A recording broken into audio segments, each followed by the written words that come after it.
നിങ്ങളുടെ favourite shows ഇനി ഒരിക്കലും മിസ്സാവില്ല. ഇപ്പോൾ C5-ലൂടെ കാണും നിങ്ങളുടെ ഫേവറേറ്റ് ഷോസ് തികച്ചും സൗജന്യമായി. ഗുണ്ടകളെ ഏർപ്പെടുത്തി അവളെ തട്ടിക്കൊണ്ടുപോയത് എഗ്രിമെന്റ് ഒപ്പിടിക്കാൻ വേണ്ടിയാണെന്ന് അവൾക്ക് മനസ്സിലായെന്നും അതിനവള് പകരം വീട്ടുമെന്നും എന്നോട് പറഞ്ഞു. അവളിതെങ്ങനെ അറിഞ്ഞ്? എങ്ങനെ അറിഞ്ഞുന്നോ? അവൾക്ക് ദിവ്യദൃഷ്ടി ഉണ്ടെന്ന് പറയുന്ന കാര്യം സത്യം തന്നെയാ. അതുകൊണ്ടല്ലേ നമ്മൾ നടത്തുന്ന ഓരോ രഹസ്യ നീക്കങ്ങളും അവൾ അറിയുന്നത്. ഇപ്പൊ നിങ്ങൾക്കത് ബോധ്യപ്പെട്ട് കാണുമല്ലോ. അപ്പോ ഇനി അവളെ കൂടുതൽ സൂക്ഷിക്കാൻ അർത്ഥം. തീർച്ചയായിട്ടും വളരെയേറെ ജാഗ്രത അവളുടെ കാര്യത്തിൽ നമുക്കുണ്ടാവണം. അല്ലമ്മേ, ആ തുള്ളി ഉറഞ്ഞ പെൺകുട്ടി വിശാലിന് എന്തോ വലിയ സമ്മാനം കിട്ടാൻ പോകുന്ന കാര്യം പറഞ്ഞല്ലോ. അതെന്തായിരിക്കും സമ്മാനം?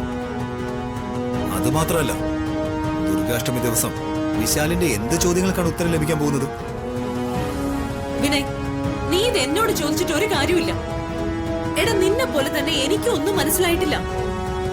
അമ്മേ, എന്തായാലും ആ പെൺകുട്ടി വെറുതെ നടത്തിയ വെളിപാടൊന്നും ആയിരിക്കില്ല. ഉറപ്പാണോ? ഒരുപക്ഷെ പാർവതി അതാ പെൺകുട്ടിയെ കൊണ്ട് നടത്തിച്ച നാടകമാണെങ്കിലോ? എനിക്കങ്ങനെ തോന്നുന്നില്ല. നമുക്ക് അന്വേഷിക്കണം. ആ പെൺകുട്ടി പറഞ്ഞതിന്റെ പൊരുൾ എന്താണെന്ന് നമുക്കറിയണം.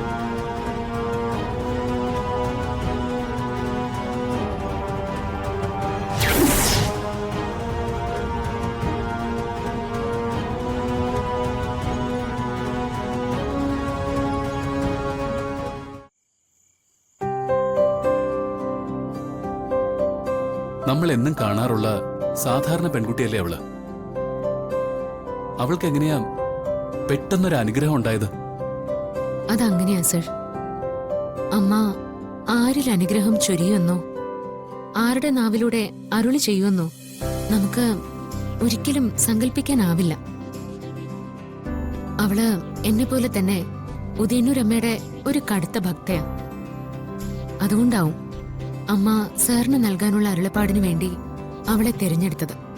എനിക്കിതെല്ലാം വളരെ ആശ്ചര്യമായി തോന്നുന്നു. അമ്മ നമ്മുടെ വിഷമങ്ങൾ കണ്ടറിഞ്ഞ് അത് നിറവേറ്റി തരാൻ വേണ്ടി പോവാണെന്ന് എനിക്ക് തോന്നുന്നുണ്ട് സർ.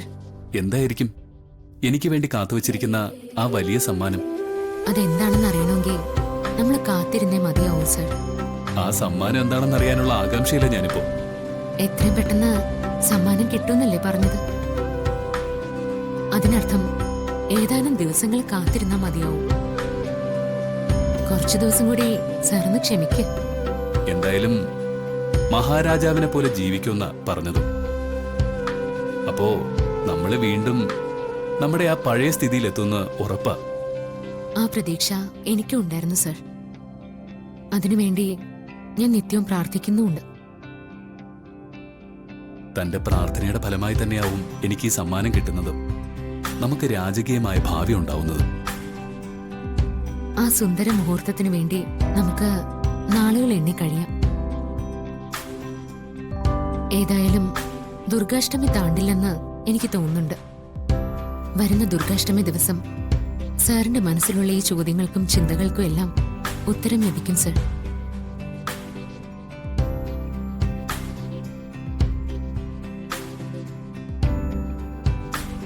ഡൗൺലോഡ് ചെയ്യൂ C5 ആപ്പ്. കാണൂ എല്ലാ എപ്പിസോഡുകളും സൗജന്യമായി.